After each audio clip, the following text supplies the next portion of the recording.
So I want to welcome Stijn Hendrikse to our conversation today. He's a tech professional with 30 years of experience in SaaS and AI. Spent time at Microsoft, helped create and launch Office 365. He wrote this fine book that so many, there's the back of it, T2D3, about software startup scaling and how they fail and how the ones make it. And so we'll be talking about that and more. He's also the founder of Kolungi, B2B SaaS marketing agency, and I don't know, so much more. Welcome to the show, Stijn. Thanks for having me, Bill. Great to be here.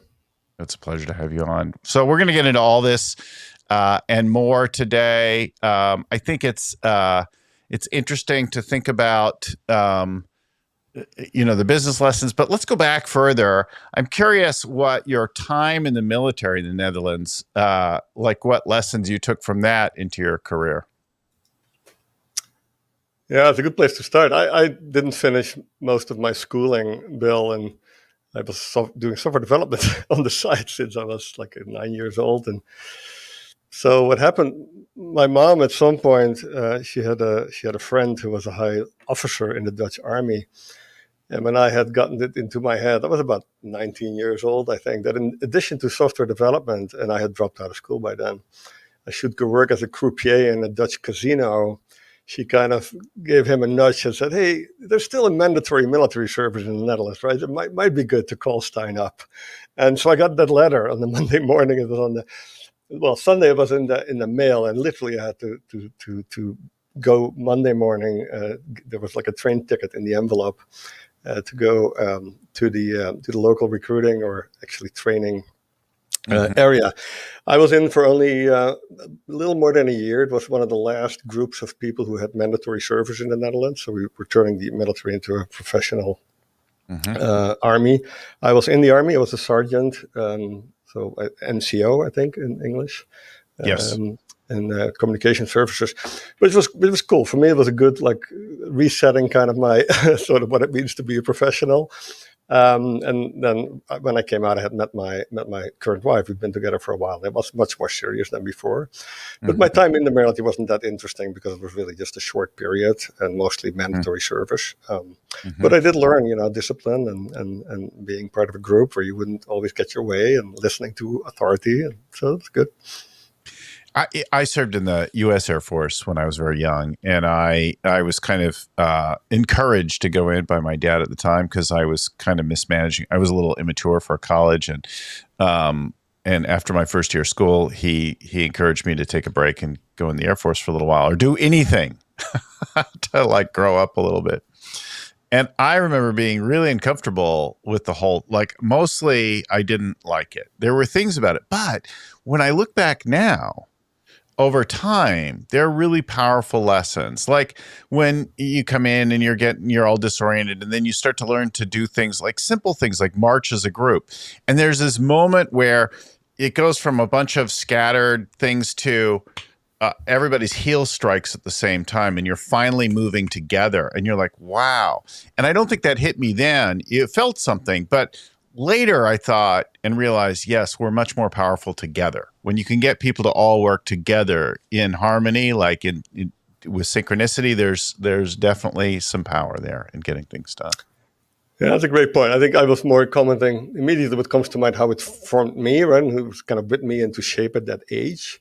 But you're right. All the things I've learned about leadership in my following career, the fundamental principles get so much amplified in the military setting, right? How groups form, how people evolve, how people work together, handle conflict.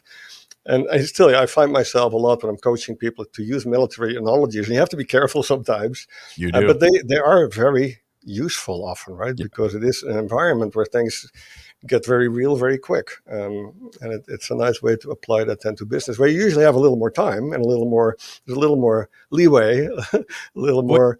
Use more persuasion in business, right? Because although you're paying people, they can also just walk off the job. Whereas in the military, you have actual control over their lives, which is really different. But I think even then, I remember I was the first to be picked for leadership as I came in.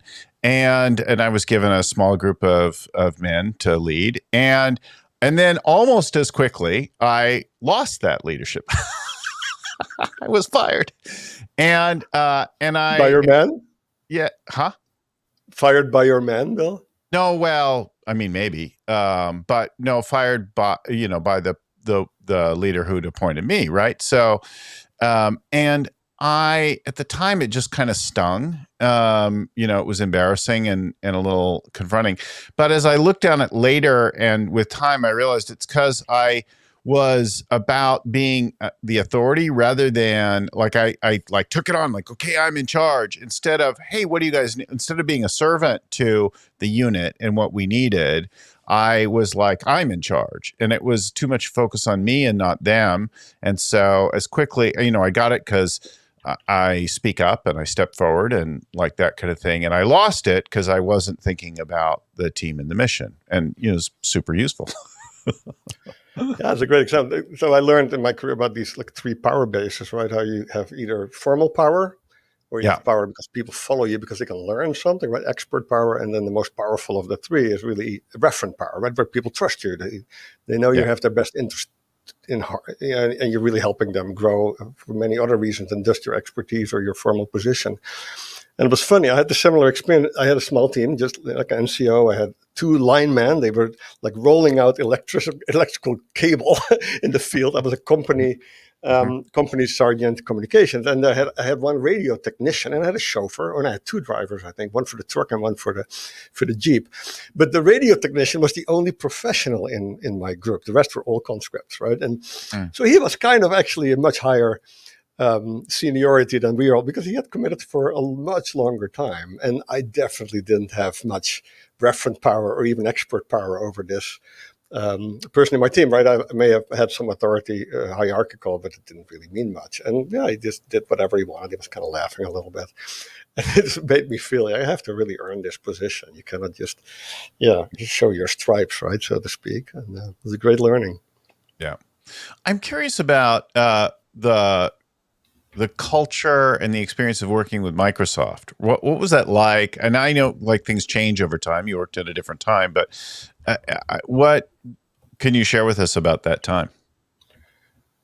Yeah, I've actually talked about that a little bit the last couple of years with people. I'm in Seattle, so Mm-hmm. I live really close also to the Amazon headquarters. I've seen Mm-hmm. that kind of grow up here. And what's interesting, I was at Microsoft the first part of my career, and especially the first year. I was hired without a college degree. I had a little bit of management experience, but I came in relatively junior, and I was asked. I had an opportunity to run the Microsoft consulting organization for the Netherlands, which was quickly becoming a team of about 50 people. I was 27 years old. And to be able to be given that opportunity without a lot of the formal training could only work because Microsoft invested a lot in the actual people in the company, especially leadership development. The Mm-hmm. amount of coaches and training I was exposed to, like I had training from like people who wrote all the books of those days, right? And to have that opportunity was really what for me defined Microsoft. And it still, I think, does. When I look at how Nadella now runs the company, although he does it so different from Gates and Ballmer, the one thing that has stayed the same is very people and leadership centric. Where I think Uh-huh. when I compare it to Amazon, although they have a lot of things in common when it comes to the way they do business and the way they optimize and copy sometimes things and make them better. The one thing that's very different in Amazon, I think it's much more about the machine being really well oiled and the people being parts of that. Not necessarily not less valuable, but much easier to exchange, right? In very well defined roles and the way they measure things and optimize. Where at Microsoft, it's really more evolving around the people, and the organization almost morphs around that. We were known for doing a lot of reorganizations, like twice a year. Sometimes, the whole team got shaken up, and the reporting lines changed. And it was usually not just because of business needs, or it was a combination of business, but also people, like the talent that what we had in leadership and how we best kind of morphed the organization to make the best use of the people, right? And that's, I think, still something that really makes Microsoft a little different from some of the other technology companies that I get exposed to. Yeah, we spent some time in Seattle a year ago, and we had a place in Lake Washington. And I never spent so much time around so many Microsoft people, and to get a very different picture into it than being in the Bay Area. That's been certainly Microsoft presence here, but nothing like being up there, where you can't help but trip across Microsoft X and current Microsoft and Boeing people and like that in that environment. Yeah, that contract, interesting. So the person who recruited, so I was recruited in Microsoft in the Netherlands, but the Yes. person who recruited me to Redmond was actually Daniel Lewin, who Uh-huh. worked actually in San Francisco. He ran basically the Silicon Valley kind of side of Microsoft. He was the guy who came from Apple, who ran education over there, Daniel. And he had this very different, of course, cultural I guess contribution to Microsoft. Then Microsoft, when I joined, was this army of A-type personalities, right? If you were not able in a room to interrupt and to interrupt effectively, you were just not going to be heard, which meant you would not be as relevant, right? You wouldn't get a lot. Ariel.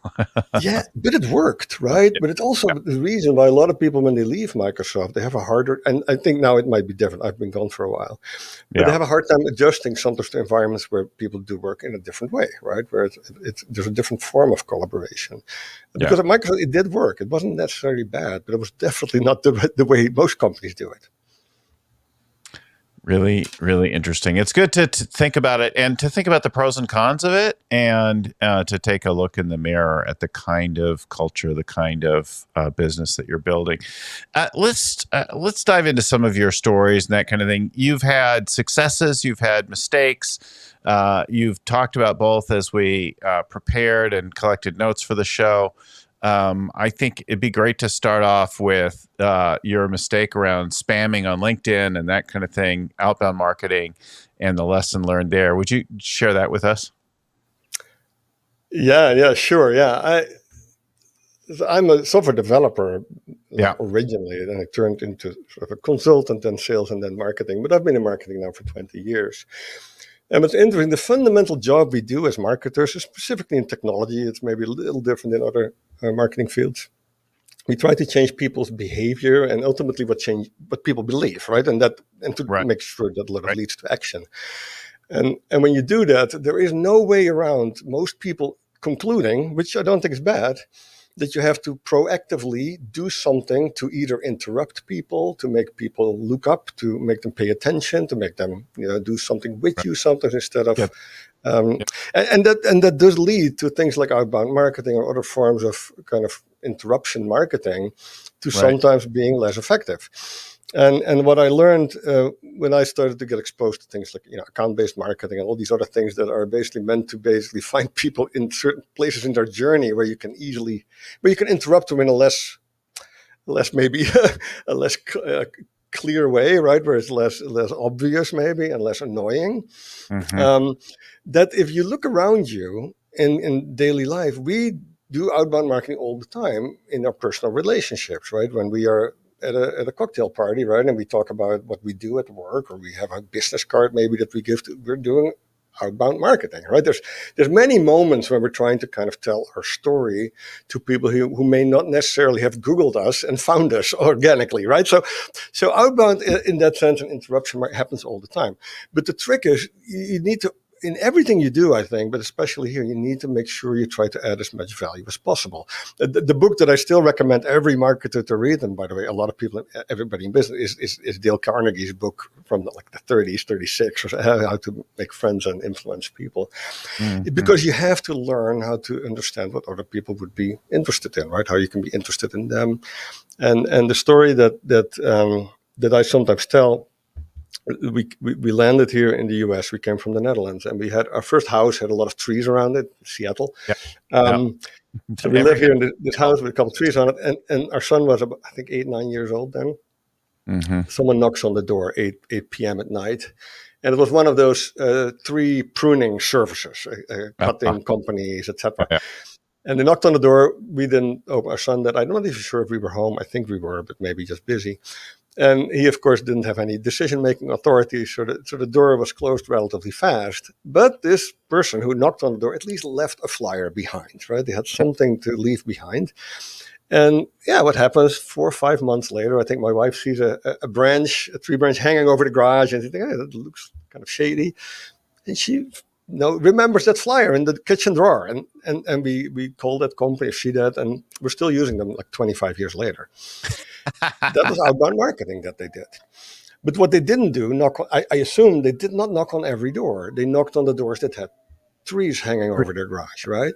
Yeah. And they were ready when the door opened to leave something relatively relevant behind, right? So when you knock on people's email inboxes or their LinkedIn profile, and you're at least making an attempt to only do that with people who you think might benefit from your service, and you're ready to at least give them something that they might be willing to keep around, right? Then this works. It's fine, right? Because we do it all the time. We always interrupt each other when we want to get attention. Yeah. But being relevant and making sure you think about who you're interrupting and why goes a Yeah. long way.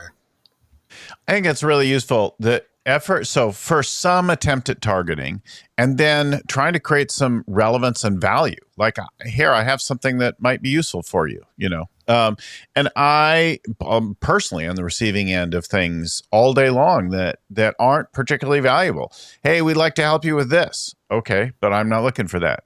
Hey, we'd like let's sign it. We'd love to know what you're working on. Go do your research. I'm not taking the time to tell you. You're the third person today who asked me what I'm working on this year. Like, not interested, right? Like, I think a lot of that, or, hey, have you ever thought about putting out a podcast? That's one of my favorite Well, ones. you know that makes me think of, Bill? Solution selling, right? We probably both grew up in the world of consultative selling and things like that, where you ask a lot of questions. Yeah. And the reality is that the last 10, 15 years, people get a little bit tired of that. You got to kind of do a little bit of homework. Don't come ask me 15 questions to tell you how to sell to me, right? Yes. Do your homework. Like, hey, we love that you have a show. We think we could help you in this way. Ooh, now I'm interested. Now I'm listening. Now I want to know, do you have any credibility? Do you work with any of my friends? Right. Like, or whatever it is. Hey, we notice you're a coach and we work with coaches and we see they have this problem. Do you have this problem? Different than the typical kind of message that we get. Thinking about that. And then, but I love also the notion that you threw something out there. They threw something out there. It didn't hit immediately, but it came back later. I worked with a company, was it last week? Last week, I think, just briefly. And I did a one-day thing. And they're like, oh, yeah, we first connected with you in 2020. And I'm like, oh, yeah, I do kind of remember that, right? Like, I did, but I had really forgotten the whole. I mean, I know the company, but I'm glad. Like, all that time, I've been in the background of their mind to do something. Like, wow, that's interesting. How sometimes it takes time to come back around. Yeah, patience goes a long way in outbound, right? I compare it almost to the running game in football. Yeah. I had when I started Kolungi in 2018. I started to do some LinkedIn marketing, as in there were still these tools around where you could kind of semi-scrape LinkedIn and do some automated messaging.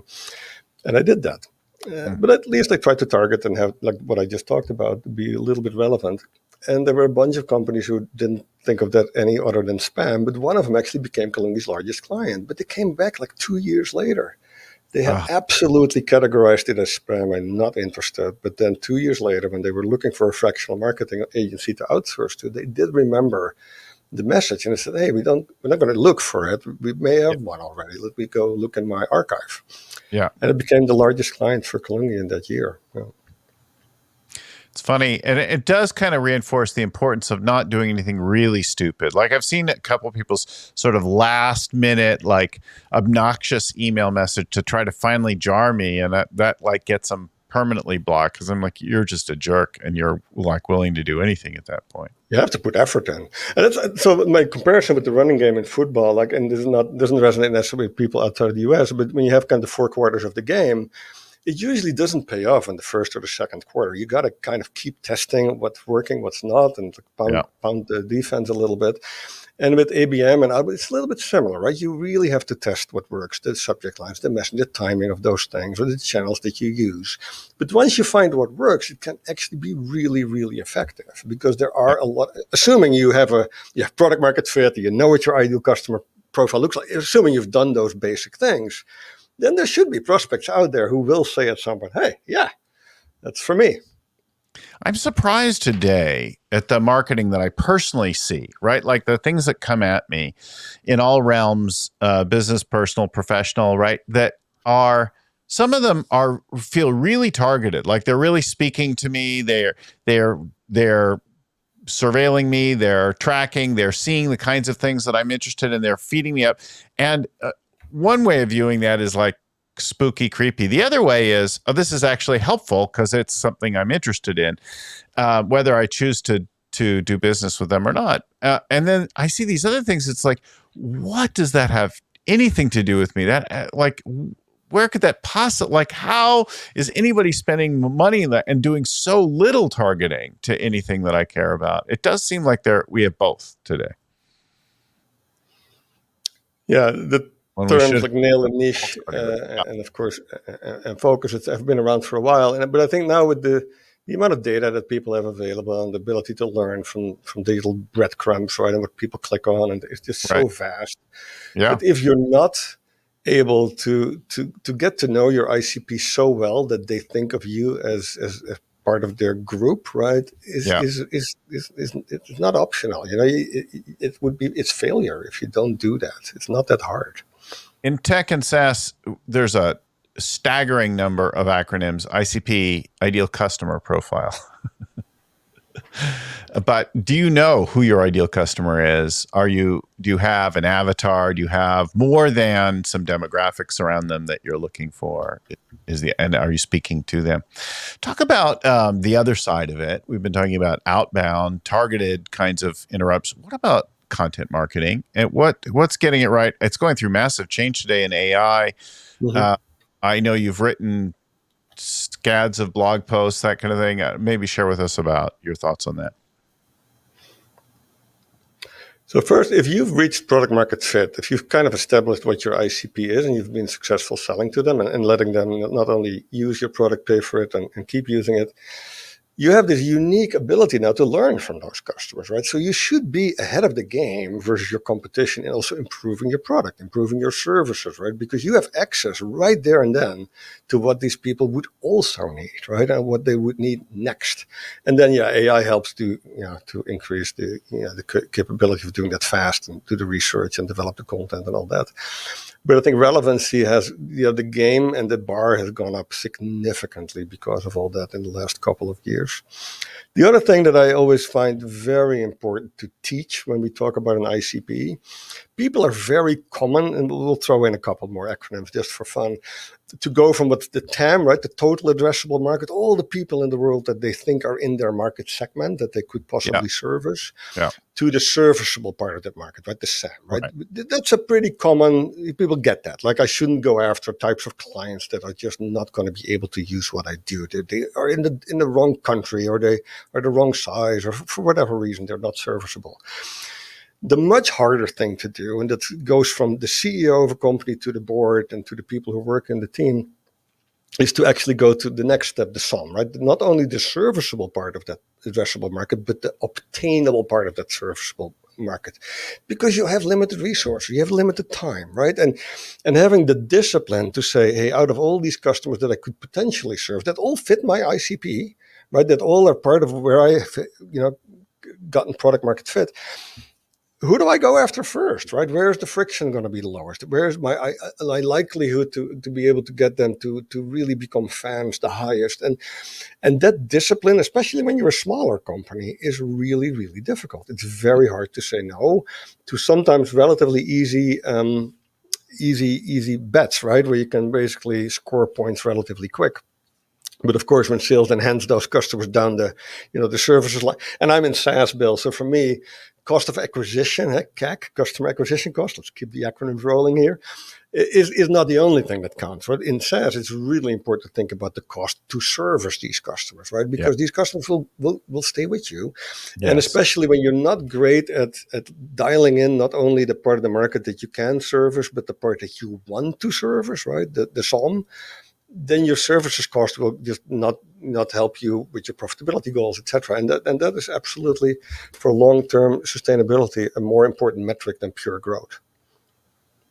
Yeah, that piece that is affecting your gross margin. Can you serve them? Are you getting paid enough? We see this again and again where they're like, companies will start off doing stuff and they're doing all kinds of extra work to take care of customers. It's not yet streamlined.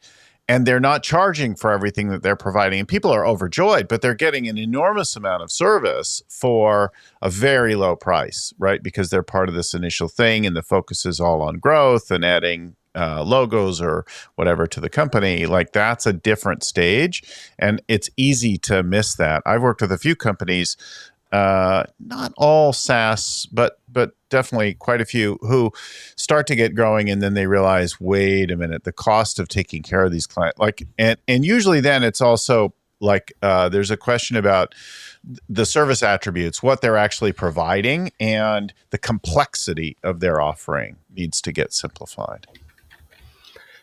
Yeah, I don't know how close you are to what happened really in the SaaS world in 2021. Where there's a little bit of a SaaS bubble Yeah, for a long time, and it was like growth at any rate, at any cost, etc. And that absolute balloon got pinched, and the reason partly was that there were all these really cool sounding terms like land and expand, and where you kind of said, hey, we don't need to sell them everything we have, we'll do that later, we'll just get them in with the lowest friction possible.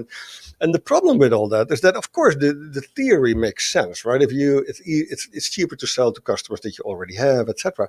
right. But the problem is if you lower the bar of the initial sale too far, now you're just moving that problem down the line, and now you need a customer success organization that is very much a sales organization that you now have to start paying commission, and so before you know it, that land and expand, the economics are not necessarily that beneficial anymore. They're just the same as they were when you had to make a lot of effort to sell someone a high contract value in the first place.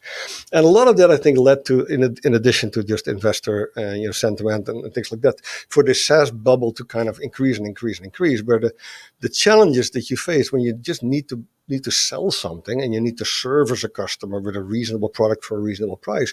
When you keep pushing those things down the line because it makes your numbers look better, right? You get lower churn data, you get better customer bookings, new revenue bookings. That's, I think, partly what happened. And then you get to exactly what you're describing. If the services that you provide keep growing, partly because you're being told by your investors to reduce churn and things like that, right? Okay, let's just add some customer success managers. Let's add all this cost to my day-to-day operation.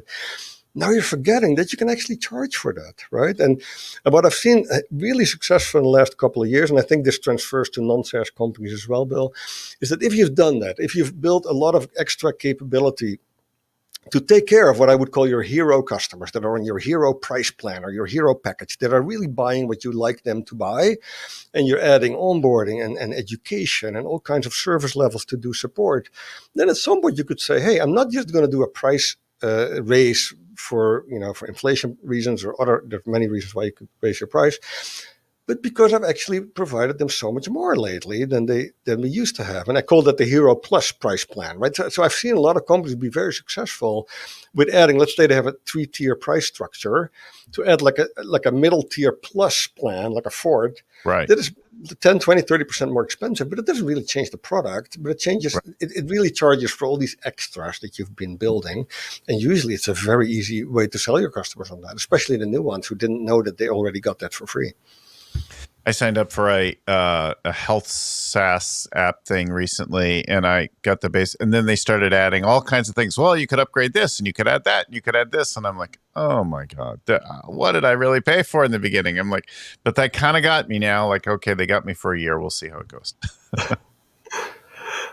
Can they create value? Will they keep me around year 2? Of course, in the SaaS world, a lot of it's betting that you'll just soon forget and you'll just let it roll out for a while. You can end up with a lot of services that you're not continuing to use, and that creates future problems. Before we go there, let's talk about some examples. The book T2D3 is great, right? Right, triple for a couple of years and then double for a few more. Seems great. Like, okay, we should all do that, right? But of course, that's easy said than done. and very few companies that try to do it actually do that. You've worked with a few studies. So how do we do that? Why don't you talk to us about Browseware or one of the others that you like to talk about? Yeah, the magic of SaaS is kind of these two S's, right? You have the S software, which has been magical for 50 years almost, if not more. Right. where we have these economies of scale that you make something once and you can charge for it for a long, long time without having any other manufacturing cost, right? That's one magical thing. And the other S, of course, is that if you can do that in a way that people keep paying you forever, right? And that's the magic of SaaS, right? That's why that business model is so extremely valuable. Yeah.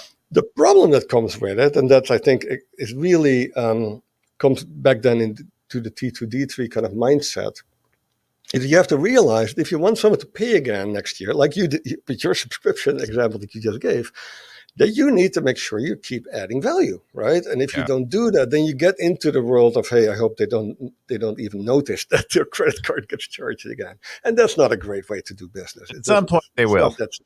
Sometimes it works. So you have to figure out, how do I do that, right? So what T2D2 really means is once you've hit product market fit, you have some form of, hey, I have one demand gen channel that got me to a couple million in revenue. I have a couple of clients that like me, that pay for the software, that keep paying.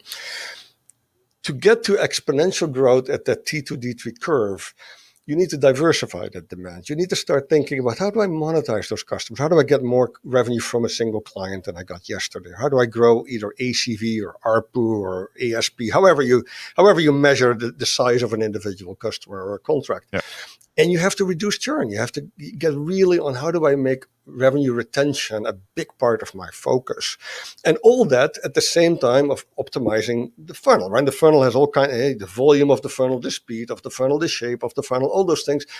And that is kind of the trick where a lot of companies get stuck when you are at the 5, 6, 7 million ARR level, is that you've been able to do a couple of these things really well, but doing them all 5 at the same time, it requires a completely different leadership team, different type of talent, a different way to manage your company, a different way to think about product development, about revenue priorities, about the systems that you need, right? And that's really where you have to kind of hit that next stride with a completely new team. And maybe a better example that I can share is Acumatica. It was the first startup that I ran after I left Microsoft, Bill. I did not start it. I started as their chief revenue officer. There was a founder who was basically the engineer who had built the product, a Russian team. And I ran the commercial side of the business, which was non-existent. We went basically from about 0 to 6 million in ARR when I was there, which included building the brand and the team and all the commercial functions. And what's interesting, so I got into product market fit, but then my successor, because the investors asked me to go run another company for them after that, my successor had to really get to that T2D3 level. And what was really cool is that my team was kind of all the people that I had hired, because I just came from Microsoft, so I had kind of hired actually the wrong team. I had hired a lot of people who were really good at scaling and less maybe at doing things. When I started Acumatica, we were in Bethesda-based Regis shared office, a couple of desks, a couple of people. I had no clue how to do that, Bill. Luckily, there were a couple of people who knew how to do things with like just duct tape and shoestring, right? But I didn't. But I did know how to hire people that could kind of scale. So I hired a real product marketing manager. And that's, I think, one of those things that in a marketing team usually isn't needed until you get 4, 5, 6, 7 million, thinking about product and in a strategic way. What is our go-to-market model really when you think of partnerships, when you think about the licensing structure, when you think about global expansion and how you have to do business in different parts of the world or different market segments, just in completely different ways. So those are things that you don't have to do to get to 4 or 5 million in revenue. The same as, scaling the ability of your founder or the core founding team to do the selling, right? You kind of can get to 4 or 5 million without having to figure out, how do I train everybody else? And how do I accept that maybe my partners or my sales team will sell in a different way? And that might also work, right? Or how do I build real customer service and customer support in a way that scales, right? That doesn't fall into the trap that I just mentioned, where you just keep adding bodies to drive down churn, but you figure out, how do I do digital onboarding? How do I help these customers in a way that they can help themselves, right? All these things. And at Microsoft, of course, so my last role at Microsoft, I ran global marketing for SMB, right? Millions of customers. There's no way you can do that with people. You have to do it with systems, right? So one of the things I think that T2D3 really requires is that system thinking paired with still like a startup mindset when it comes to cost control and being agile. And combining those is not easy. Yeah, I think one of the things that you hear around any company scaling. And the most visible examples, the easiest are the SaaS, but lots of companies in different industries scale. We see it all the time. Is not everybody levels up. Not everybody shifts from working with a small team to working through other leaders. Not everybody changes their approach to thinking about solving individual or small groups of problems to systematic approaches, developing tools and things that deal with it. It's a very, very different kind of a person that goes through that, and including yourself, right? Like I remember. A SaaS company actually I worked with about 11 years ago, and they the founder of it had no interest in being the CEO. He's like, nope, I start the thing, I get it going, I sit on the board, I am not the CEO. I do not want that job, right? That's a really, really useful insight. I know my son went through a few companies that didn't really pan out. He learned some great things along the process. And one of the biggest things he learned was he liked the technology and the science. He didn't particularly like being CEO. And he really liked working with some kinds of people more than others, right? I think that's a really powerful learning. Yeah, I think what I also the world that you work in, right, with Gazelle and Rockefeller methods and traction, Yep. all these kind of management systems. I fell in love at Microsoft already, and they didn't have a specific name then, like with a quarterly rhythm, right? And now I'm usually using OKRs, but in the end, OKRs are rocks. In the end, it's all very similar in the sense that the business rhythm, the scope that you need to, how much system thinking you apply and tools, etc., versus just being agile and letting humans, do human work, is a very good balance at that quarterly timeline. Right, the horizon is not too far away for people not to Right. care, which you really have with an annual plan and a 3-year horizon and all that, but it's close enough to drive a certain level of urgency. Right, one of the things that I enjoy most in my work, Bill, is kind of to teach the art of urgency, right? To especially to founders who just got some external funding. So now the Yep. clock is ticking, of course, right? People are starting to watch over your shoulder, and the art of urgency is all about mixing the right amount of attention to numbers and having an ability to do that without it becoming how do you call it, micromanaging, right, and negative and cracking the whip, but really enabling and empowering, and using things like bowlers. And it's really cool to see how some CEOs really want to learn that. And then Yes. also in your example, some are really saying, hey, that's not, I'd rather go start something else and Yep. then have a new operator come in to really build that capability to get, let's say, from 5 to 50 million. Yes. Totally different things and at each stage. Let's talk about the stages. What happens? So you talked about the first thing, like we have an idea for a product, we develop something, we've got our minimum viable product, and we start to get that out there. Now we're looking for some customers. We're trying to figure out who the ideal customer actually is. Sometimes what they focus on changes the whole company pretty significantly. Walk us through some of those stages and what's required at each of them. Yeah, and you see, I'm not sure if it's visible on the wall, I have this baseball diamond that I See a kind little of bit. like to use Yeah. as an analogy, because you cannot really skip any of these, right? I think of it as product market fit, then sort of T2, D3 as kind of scale. But before product market fit, to your point, you have to get that MVP state, that minimum viable product. And it kind of aligns with the two questions that you have to answer as an early stage company. The first question is really, what's it for? What is really the problem that we're solving, right? What's the pain point that's meaningful enough for people to pay money for that, right? To want us Right. to keep Right. working on that solution. They don't want us to take it away. I like Right. to call it, they don't only vote with their voices, they vote with their feet, right? If you do a really good MVP milestone, it means that people may not be paying you, but if you stop working on it, they kind of say, hey, can we help? Please keep going, right? So you find these early adopters, these fans that may not be the economical buyers, right? That's also a little bit aligned with like crossing the chasm and how do you get from the innovator early adopter audience to kind of the early adopters who are more economically interested. And that's really the product market fit stage, right? Where you get people to have an economic interest, right? Yes. They may not just like your solution because they understand the pain point and they care. No, they think it will help them be successful financially or in their career, etc. So product market fit is more about people voting with their wallet, and then also voting by, renewing their contract and maybe even telling others about it, right? That's really product market fit. And you cannot really get to there before you do MVP. MVP is kind of what's it for, and product market fit really answers who's it for. That's when you can really establish that ICP that we talked about, Bill. It's very hard to ask a founder what's your ICP unless they've really reached product market fit, because there's no real proof point, right? It's not really easy to go call 10 customers and ask them, hey, is this really what you were looking for? Is just the founder smoked something and they were able to sell it to you, but it might not really be that valuable. And those are the two questions you answer, right? What's it for MVP, and then who's it for product market fit? And that allows you, if you have clear answers to both, like both your positioning, the what's it for, and the kind of the who's it for, the kind of the segmentation, the target market that you're going after. Now you can say, okay, let's pour some fuel on that fire, and now you know which fire, right? And that's really what T2D3 is, right? And then you have to build in kind of the systems and get all the capabilities on your team to do all these things in parallel that you now have to do. And the reason in my baseball diamond analogy, kind of the next one is 100 million ARR. It's because that was kind of the time when I wrote the book where it was all about scale, scale, scale. I would redo the baseball triangle today and say that's the rule of 40. It's really that 4 base, right? Where you basically say, hey, it's not just about growth anymore. It's about profitable growth, right? How do you kind of balance profit and growth at the right healthy level?